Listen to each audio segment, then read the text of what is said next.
வணக்கம் நண்பன் நண்பி, எல்லாரும் எப்படி இருக்கீங்க? சந்திராவின் ஸ்டோரியோட அடுத்த எபிசோட் தான் இன்னைக்கு நம்ம பார்க்க போறோம். இந்த ஸ்டோரி முழுக்க முழுக்க என்னோட கற்பனையால நேரேட் பண்ணுது. ஸோ இந்த ஸ்டோரி எல்லாரும் வெறும் கற்பனை கதையை மட்டும் பாருங்க. இப்போ வாங்க நம்ம வீடியோக்குள்ள போலாம். ஓப்பனிங் சீன்ல லாஸ்ட் எபிசோட முடிச்ச அந்த சீன் தான் போகுது. இந்துவும் சந்திராவை அரெஸ்ட் பண்ணணுங்கிறதுக்காக பிருந்தாவனத்துக்கு வந்திருப்பா. மகாராஜாவை கொலை பண்ண முயற்சி பண்ண காரணத்துக்காக இப்போ நான் உன்னை கைது பண்றேன் அப்படின்ற மாதிரிலாம் அவகிட்ட போக அங்க இருந்து எல்லாருமே ஷாக் ஆயிடுறாங்க. அப்போ வர்ணதேவும் சந்திராவுக்கு முன்னாடி போயிட்டு இந்து கிட்ட என்ன கூறுகிறீர்கள்? என் தங்கை மகாராஜாவை கொள்ள முயற்சி செய்தாளா? அபாண்டம், அநியாயம். என் உயிரே என்னை விட்டு பிரிந்தாலும் என் தங்கையை ஒருபோதும் என் மண்ணை விட்டு அனுப்ப நான் அனுமதியேன். உன்னிடம் யார் அனுமதி கேட்டது? இவளாகவே வந்தால் நான் இவளை அமைதியாக இழுத்துச் செல்வேன், இல்லை என்றால் கை கால்களை உடைத்து இவளை இழுத்துச் செல்வேன் அப்படின்ற மாதிரி சொல்லிக்கிட்டு அவளும் சந்திரா கிட்ட வர. அதை பார்த்த ருத்ரனுக்கு கோபம் தலைக்கேறி இந்துவை பின்னாடி தள்ளி அவகிட்ட அத்துமீறுகிறாய் இந்து, உன்னை நான் ஏற்கனவே எச்சரித்தேன் சந்திராவின் வழியில் குறுக்கிடக் கூடாது என்று. ஆனால் மீண்டும் மீண்டும் நீ அதையே தான் செய்கிறாய். இந்த ருத்ரனின் பொறுமைக்கும் ஒரு எல்லை உண்டு, அதை நீ மறவாதே. இவளை கைது செய்ய உனக்கு உரிமையும் இல்லை, அதற்கான அதிகாரமும் இல்லை. ஆகையால் மரியாதையாக இவ்விடத்தை விட்டு சென்று விடு. முடியாது சின்ன மாமா, இவளை நான் கைது செய்தே தீருவேன். அதை யாராலும் தடுக்க இயலாது, தடுக்கவும் கூடாது. உடனடியாக சந்திராவை விடுதலை செய். இது என் வேண்டுகோள் அல்ல, கதிர் நாட்டின் இளவரசன் ருத்ரனின் கட்டளை. என்னால் முடியாது சின்ன மாமா, ஏனென்றால் இவளை கைது செய்ய சொல்லி உத்தரவிட்டு என்னை இங்கு அனுப்பி வைத்ததே கதிர் நாட்டின் மகாராஜா கதிரவன் தான். அவரின் கட்டளையை மீறுவீர்களா தாம் அப்படின்ற மாதிரிலாம் சொல்ல. அதை கேட்டு அங்க எல்லாருமே ஷாக் ஆயிடுறாங்க. மகாராஜாவோட பேச்ச ருத்ரனால தட்டவே முடியல. அவனுக்கு என்ன பண்றதுன்னே தெரியல. அவன் அமைதியாயிடுறான். உடனே இந்துவும் சந்திராவோட கை காலில் சங்கிலிய கட்டி இருமாலான ஒரு சங்கிலி சிறைக்குள்ள சந்திராவை அடைச்சி அங்க வந்த படை வீரர்கள் சந்திராவை தூக்கிக்கிட்டு அங்க இருந்து நடந்து போயிடுறாங்க. அப்படியே கட் பண்ண இந்த பக்கம் அரண்மனையை காட்டுறாங்க. கைது செய்யப்பட்ட நம்ம சந்திராவை அரண்மனைக்குள்ள கூட்டிட்டு போறாங்க. சந்திராவை பார்த்த மகாராஜா பயங்கர கோபத்துல இருக்கிறாரு. உடனே சந்திரா கிட்ட, நான் உன்னை மலை போல் நம்பினேன். ராஜ்யத்தில் அத்தனை மருத்துவர்கள் இருந்தும் உன் மீது நம்பிக்கை வைத்து தகுதியே இல்லாத உன்னை கோபுரத்தில் உட்கார வைத்தேன். நான் செய்தது எவ்வளவு பெரிய முட்டாள்தனம் என்று இப்பொழுதுதான் புரிகிறது. உன்னை பார்க்கவே எனக்கு பிடிக்கவில்லை அப்படின்ற மாதிரி காவலாளிகள் கிட்ட, யார் அங்கே? உடனே இவளை சிறையில் அடையுங்கள். இவள் செய்த குற்றத்திற்கு 500 சவுக்கடியை இவளுக்கு பரிசளியுங்கள் அப்படின்ற மாதிரிலாம் சொல்லு. அதை கேட்டு சந்திரா உடைஞ்சு போயிடுறா. உடனே மகாராஜா கிட்ட, இங்க என்ன நடக்கிறது? ஏன் என்னை கைது செய்தார்கள்? இப்போ எதற்காக எனக்கு இந்த தண்டனை என்று எதுவும் புரியவில்லை. ஆனால் தயவு பண்ணி ஒரு விஷயத்தை மட்டும் எனக்கு தெரியப்படுத்துங்கள். நான் என்ன தவறு செய்தேன்? எந்த குற்றத்திற்காக எனக்கு இப்போ இந்த தண்டனை? காரணம் தெரிந்தாக வேண்டும், அதுவே என் உரிமை. உரிமையா?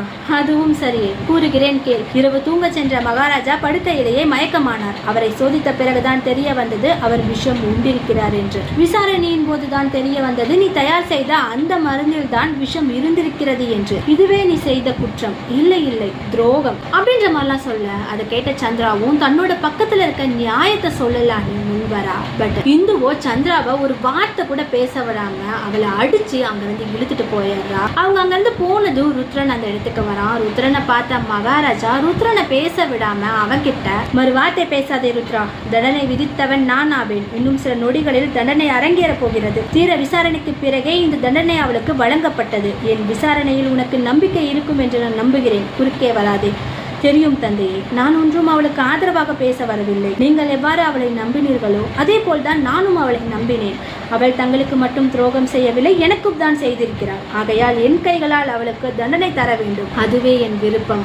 அனுமதி கிடைக்குமா? அனுமதி வழங்கப்பட்டது அப்படின்ற மாதிரிலாம் சொல்ல. உடனே ருத்ரனும் அங்க இருந்து கிளம்பி போயிடுறான். அப்படியே கட் பண்ண இந்த பக்கம் இந்துவை காட்டுறோம். இந்துவும் சந்திராவுக்கு தண்டனை கொடுக்கணுங்கிறதுக்காக அந்த இடத்துல ஏகப்பட்ட சாட்டைகளை வச்சிருக்கா. சாதாரண சாட்டையில இருந்து பயங்கரமான சாட்டை வரைக்கும் அந்த இடத்துல இருக்கு.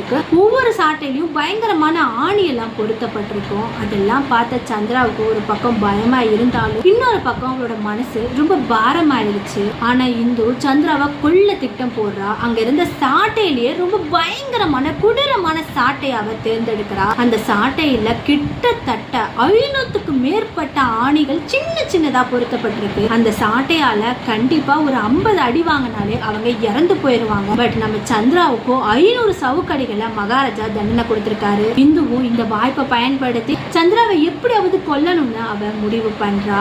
சந்திராவை அடிக்கலான்னு அந்த சாட்டைய உயர்த்துறா. சந்திராவுக்கு பயமாகுது. அவளோட கண்ணை மூடுறா. பட் அந்த அடி அவன் மேல படவே இல்லை. என்னடா தான் மேல அந்த சாட்டை படவே இல்லையா அப்படின்ற மாதிரி அவளும் கண்ணை திறந்து பாக்குறா. என்னடா நிமிந்து பார்த்தா அவன் மேல அடிக்க வந்த அந்த சாட்டைய யாரோ ஒருத்தர் தாங்கி பிடிக்கிறாங்க. அந்த தாங்கி பிடிச்ச கையில இருந்து அந்த ஆணி குத்தி ரத்தம் லீக் ஆயிட்டு இருக்கு. இவளும் திரும்பி பாக்குறா. அங்க வந்தது வேற யாரும் கிடையாது, நம்ம ருத்ரன் தான். அப்ப இந்த ஊர் ருத்ரன் கிட்ட என்ன காரியம் செய்கிறீர்கள் சின்ன மாமா? மன்னனின் ஆணையை தான் நான் நிறைவேற்றுகிறேன், அதை தடுக்க போகிறீர்களா? இல்லை, அதற்கு எனக்கு அதிகாரம் இல்லை. பிறகு ஏன் இந்த காரியம் புரிகிறீர்கள்? விலகிச் செல்லுங்கள். நேரம் தவறும் முன் நான் தண்டனையை நிறைவேற்ற வேண்டும். உன் ராஜ விசுவாசத்தை கண்டு நான் வியக்கிறேன். இவளுக்கு தண்டனை என் கரங்களால் வழங்குவேன் என்று மன்னனிடம் அனுமதி பெற்று வந்தேன். ஆகையால் சாட்டையை என்னிடம் கொடுத்துவிட்டு நீ விலக்கிவிடு, அதுவே உனக்கு நல்லது அப்படின்ற மாதிரிலாம் சொல்ல அதை கேட்ட ஹிந்துக்கும் வேற வழி இல்லாம சாட்டையை அவங்கிட்ட கொடுத்துட்டு அவன் தள்ளி போயிடுறா. அந்த சாட்டையை பார்த்த ருத்ரன் பயங்கரமா ஷாக் ஆயிடுறான். அப்போ அவனுக்கு ஒரு விஷயம் புரிஞ்சிருது. சந்திராவை கொல்லணுங்கிற எண்ணம் தான் இந்துக்கு இருக்குன்னு சொல்லிட்டு வந்த கோபத்துல அந்த சாட்டையை தூக்கி போட்டுட்டு நார்மலான ஒரு சாதாரண சாட்டையை அவன் எடுக்கிறான். அதை நம்ம இந்து பாக்குறா. பயங்கரமா கோபப்படுறா. அப்ப அவளுக்குள்ளேயே எனக்கு தெரியும், அவளை காப்பாற்றவே நீ இங்கு வந்திருக்கிறாய். பார்ப்போம் இன்னும் எத்தனை நாள் நீ அவளை காப்பாற்றிக் கொண்டே இருக்கிறாய் என்று அப்படின்ற மாதிரி அவன் இங்க யோசிச்சுட்டு இருக்க. இந்த பக்கம் ருத்ரனும் சந்திராவுக்கு தண்டனையை கொடுக்க ஆரம்பிக்கிறான். சாட்டையால பயங்கரமா அடிக்க ஆரம்பிக்கிறான். சந்திராவால வலிய தாங்கவே முடியல. சவுக்கடி 200 மீறி போயிட்டு இருக்கு. சந்திராவோட தோல் கை கால்லாம் அப்படியே கிழிஞ்சி பிளட் எல்லாம் வர ஆரம்பிக்குது. அவளால அவளோட வலிய வாய் விட்டு கூட சொல்ல முடியல. பயங்கரமா கதற ஆரம்பிக்கிறான். ருத்ரனால சந்திராவா அந்த நிலைமையில பார்க்கவே முடியல. அவனுக்கு என்ன பண்றதுன்னே தெரியல. தண்டனையை கொடுக்கவும் முடியாம அந்த தண்டனையை தட்டி கழிக்கவும் முடியாம ருத்ரன் ரொம்பவே கஷ்டப்பட்டுட்டு இருக்கான். அவனுமே ஒரு கட்டத்துல 500 சவுக்கடிகளை சந்திராவுக்கு கொடுத்துறான். சந்திராவோட உடம்பு பூரா ரத்தமா இருக்கு, உடம்பு பூரா காயமா இருக்கு. அதை பார்த்த ருத்ரன் பயங்கரமா உடைஞ்சு போயிடுறான். உடனே சந்திராவை தூக்கிக்கிட்டு அங்கிருந்து வெளியில போக பாக்குறான். அதை பார்த்த இந்து அவனை ஸ்டாப் பண்ண, சற்று பொறுங்கள் மாமா, எங்க செல்கிறீர்கள்? இவளின் தண்டனை தான் முடிந்ததல்லவா? இன்னும் உனக்கு என்ன வேண்டும்? எனக்கு ஒன்றும் வேண்டாம் மாமா, ஆனால் அவளின் தண்டனை இன்னும் முடியவில்லை. புரியவில்லையே. அவள் கொல்ல முயற்சி செய்தது மகாராஜாவை மாமா. அவ்வளவு சீக்கிரம் இவளுக்கு விடுதலை கிடைக்குமா? கூற வருவதை தெளிவாக கூறு. இவளுக்கு மொத்தம் 2 தண்டனை. ஒன்று நிறைவேற்றப்பட்டது, மற்றொன்று நிறைவேற உள்ளது. அந்த இன்னொரு தண்டனை என்ன? ஆயுள் தண்டனை. ஆகையால் இவளை நீங்கள் மீண்டும் சிறைச்சாலைக்குள் அழைத்து செல்லுங்கள் அப்படின்ற மாதிரிலாம் சொல்ல அதை கேட்ட ருத்ரன் உடைஞ்சு போயிடுறான். அவனுக்கு என்ன பண்றதுன்னே தெரியல. மகாராஜாவோட ஆணையை மீற முடியாது. உடனே அவளையுமே சிறைச்சாலைக்குள்ள விட்டுட்டு, சற்று பொறுத்துக்கொள் சந்திரா, சிறிது நேரத்தில் மருந்தோடு வருகிறேன். மிக்க நன்றி. என் உயிரை காப்பாற்றவே தாம் தண்டனை நிறைவேற்றும் இடத்திற்கு வந்தீர்கள். அப்படி என்றால் தாம் என்னை நம்புகிறீர்களா? சந்தேகம் எழுந்தால் தானே நம்புவதற்கு. என் உடலில் உயிர் உள்ளவரை நான் உன்னை ஒருபோதும் சந்தேகப்பட மாட்டேன் அப்படின்ற மாதிரிலாம் சொல்ல அது கேட்ட சந்திராவுக்கு ஒரு மாதிரி ஃபீல் ஆகும். அவளோட கண்ணெல்லாம் கலங்க ஆரம்பிக்குது. உடனே ருத்ரனும் அங்கிருந்து கிளம்பி போய் மருந்தெல்லாம் எடுத்துக்கிட்டு ரிட்டர்ன் அந்த சிறைச்சாலைக்குள்ள வந்து நம்ம சந்திராவுக்கு மருந்து போட ஆரம்பிக்கிறான். அந்த காயத்தோட வலியும் அந்த மருந்தோட எரிச்சலும் அவளுக்கு அதிகமா இருக்க ஆரம்பிக்குது. அவ வலியால துடிக்க ஆரம்பிக்கிறா. நம்ம ருத்ரனும் அவளுக்கு ஊதி விட்டு அந்த மருந்தெல்லாம் போட ஆரம்பிக்கிறான். இது எல்லாத்தையுமே சிறைக்கு வெளியில இருந்து நம்ம இந்துவும் பார்த்துக்கிட்டு இருக்கா. அவளுக்கு பயங்கர கோபம் வருது. உடனே நம்ம ருத்ரனை தடுக்க முயற்சி பண்ணுவா. பட் ருத்ரனுக்கு கோபம் அதிகமாயிட்டு, சந்திராவின் காயத்திற்கு நான் மருந்திடத்தான் போகிறேன். அதனால் என்ன பிரச்சனை வந்தாலும் அதை நான் சமாளித்துக் கொள்கிறேன். ஆகையால் இப்போ நீ எனக்கு பலிவிடு அப்படின்ற மாதிரிலாம் சொல்ல அதை கிட்ட இந்துவுக்கு பயங்கர கோபம் வந்துட்டு வேகமா மகாராஜா கிட்ட போயிட்டு சிறைக்குள்ள நடக்கிற எல்லா விஷயத்தையுமே சொல்லி மகாராஜாவை அந்த இடத்துக்கு கூட்டிட்டு வந்துடுறான். ருத்ரன் சந்திராவுக்கு மருந்து போட்டுட்டு இருக்கிறத எல்லாத்தையுமே மகாராஜா பாக்குறாரு. ஏற்கனவே சந்திரா மேல பயங்கர கோபத்துல இருந்த மகாராஜா அந்த சம்பவத்தை பார்த்ததும் இன்னும் பயங்கர கோபத்துக்கு போயிடுறாரு. இங்க என்ன நடக்கிறது ருத்ரா? உன் தந்தையை கொல்ல முயற்சித்தவளுக்கு நீ பாவம் பார்க்கிறாயா? அதையும் தாண்டி என் ஆணையை மீற எங்கிருந்து வந்தது உனக்கு தைரியம்? தந்தையை நான் கூற வருவதே, என் ஆணையை மீறுவது யாராக இருந்தாலும் அவர்களுக்கு தண்டனை நிச்சயம்.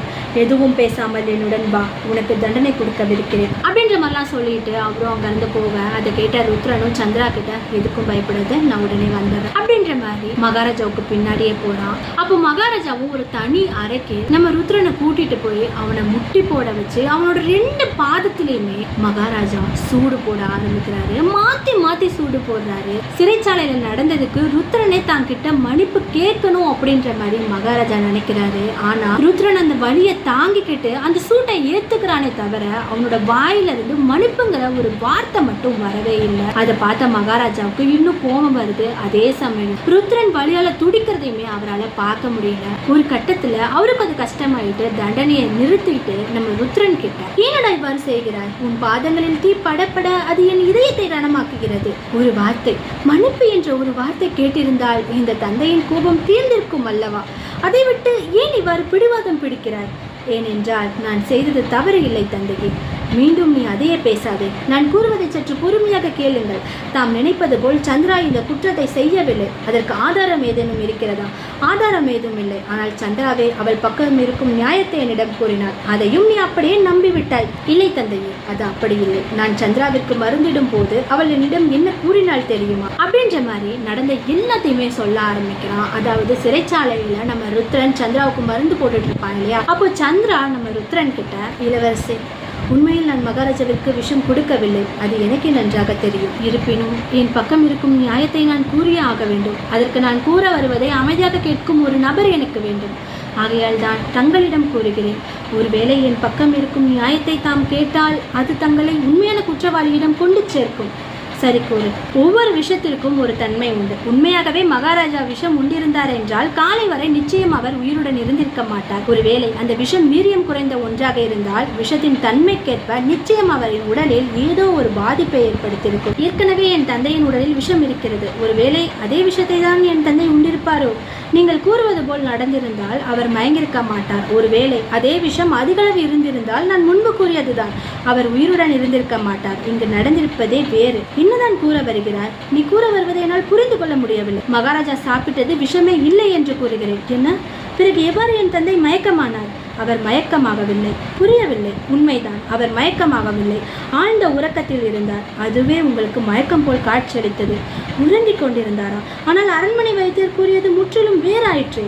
அது முழுக்க பொய்யா? ஆம், பொய்தான். மகாராஜா சாப்பிட்டது விஷம் அல்ல, நித்திரை மூலிகை. நித்திரை மூலிகையா? அது என்ன செய்யும்? நித்திரை என்றால் உறக்கம் என்ற அர்த்தம். இரவில் தூங்க முடியாமல் கஷ்டப்படுபவர்களுக்கு இந்த மூலிகை கொண்டே நாங்கள் நிவாரணம் அளிப்போம். அதை தான் சற்று அதிகளவு மகாராஜா உண்டிருக்கிறார். ஆகையாலே நீண்ட நேரம் தூங்கி இருக்கிறார். இதுவே உண்மை. இப்படிதான் நடந்திருக்கும். நான் உன்னை நம்புகிறேன், உன் வார்த்தையை நம்புகிறேன். ஆனால் எவ்வாறு இதை நிரூபிப்பது? உடனே செல்லுங்கள். எந்த கிண்ணத்தில் விஷம் இருப்பதாக இந்து கூறினாரோ அதை கைப்பற்றுங்கள். பின் வேறொரு மருத்துவரிடம் அதை காட்டி அந்த மருந்தில் என்ன கலந்திருக்கிறது என்பதை தெரிந்து கொள்ளுங்கள். அதன் பிறகு தெரியும் இந்த சந்திரா நிரபராதி என்று. அப்படின்ற மாதிரிலாம் சந்திரா சொன்ன எல்லாத்தையுமே ருத்ரன் மகாராஜா கிட்ட சொல்ல, அதை கேட்ட மகாராஜா உடைஞ்சு போயிடுறாரு. மனம் பதறுகிறது மகனே. அப்படி என்றால் என் தீர்ப்பு பொய்யானதா? கவலை வேண்டாம் தந்தையே, இதில் தங்கள் மீது எந்த தவறும் இல்லை. உண்மையான குற்றவாளியை நான் கண்டுபிடிக்கிறேன். அப்படின்ற மாதிரி ருத்ரனும் மகாராஜாவோட ரூமுக்கு போயிட்டு மகாராஜா லாஸ்டா சாப்பிட்ட அந்த மருந்தை எடுத்துக்கிட்டு கதிர்நாட்டில் இருக்க வேற ஒரு மருத்துவரை மீட் பண்ண போறான். அந்த மருத்துவர் கிட்ட அந்த மருந்தை கொடுத்து சோதிக்கவும் செய்யறான். அதை சோதிச்சு பார்த்தா அந்த மருத்துவரும், இல்லை இளவரசே, இதில் கலந்திருப்பது விஷம் அல்ல, நித்திரை மூலிகை அப்படின்ற மாதிரிலாம் சொல்ல, அதை கேட்ட ருத்ரன் பயங்கரமா ஷாக் ஆயிடுறான். அப்ப அவனுக்குள்ளே அப்படின்னா சந்திரா சொன்னதுதான் உண்மை போல அப்படின்ற மாதிரி அந்த மருத்துவரை கூப்பிட்டுட்டு உடனே அரண்மனைக்கு போறான். நடந்த எல்லா உண்மையும் மகாராஜா கிட்ட சொல்ல மகாராஜா பயங்கரமா ஷாக் ஆயிடுறாரு. ரொம்ப ஃபீல் பண்ண ஆரம்பிக்கிறாரு. அப்ப ருத்ரனும் அரண்மனை வைத்தியரை அங்க வர வச்சு அவர்கிட்ட மரியாதையாக உண்மையை கூறி, மகாராஜா உண்டது விஷம் தானா அப்படின்ற மாதிரிலாம் கேட்க, அது கேட்ட அந்த மருத்துவரும் பயங்கரமா பயந்து போயிடுறாரு. உடனே உண்மையையும் சொல்ல ஆரம்பிக்கிறாரு. தயவு பண்ணி என்னை மன்னியுங்கள். நான் வேண்டுமென்றே எதையும் செய்யவில்லை. கூறு, இதுபோல் உன்னை செய்ய சொல்லி யார் கட்டளையிட்டது அப்படின்ற மாதிரிலாம் கேட்க, அந்த சமயம் அந்த இடத்துக்கு யாரோ ஒருத்தர் வராரு. அந்த உண்மையை நான் சொல்றேன் அப்படின்ற மாதிரிலாம் சொல்ல எல்லாருமே திரும்பி பார்க்கறாங்க. பயங்கரமா ஷாக் ஆயிடுறாங்க. அங்க வந்தது யாரா இருக்கும்? உங்களோட கருத்து என்னங்கிறத கீழே கமெண்ட் பண்ணுங்க. இந்த வீடியோ உங்களுக்கு பிடிச்சா லைக் பண்ணுங்க, ரொம்ப பிடிச்சா ஷேர் பண்ணுங்க, ரொம்ப பிடிச்சா சப்ஸ்கிரைப் பண்ணி பக்கத்துல பெல் ஐகானை கிளிக் பண்ண மறந்துடாதீங்க. தேங்க்யூ.